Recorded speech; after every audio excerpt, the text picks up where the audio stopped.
Imagine that in one hand I have a beating human heart. Any volunteers? And in the other I have an artificial replica made of mostly plastic. If I were to ask you which is more likely to work inside a patient, then all of you would probably vote for the real heart. The question is why?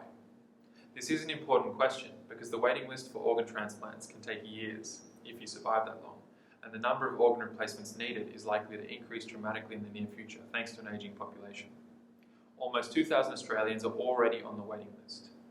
Say hello to personalised medicine.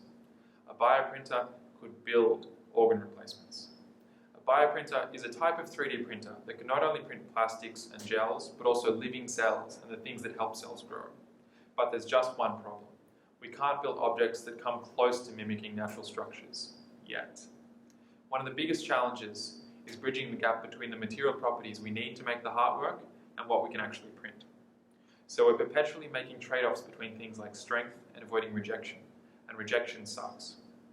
My research is about building a tool that will help us improve the artificial organs so that we can get the best of both worlds. I use plasma, not blood plasma, physics plasma, the fourth state of matter. If you give energy to a solid, it becomes a liquid. If you give energy to a liquid, it becomes a gas. If you keep increasing the energy even more, your gas becomes a plasma. Some people think about it like a charged gas. You can find plasma inside stars and lightning, but you can also make a cold variety, which is what I do. So instead of taking Thor's job, I'm changing the surface properties of plastics. I use plasma in open air, so these are like torches or jets, and you can have an extra print head in a bioprinter.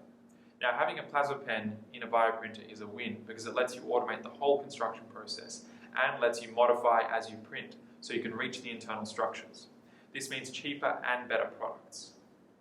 I use these pens to achieve modifications on 3D objects.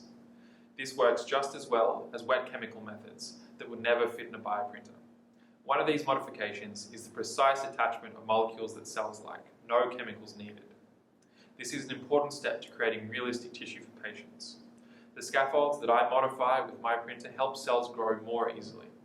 So if that were an organ, then the patient's body would be a lot happier to have it. The next phase of my research will be to show that this works on real applications.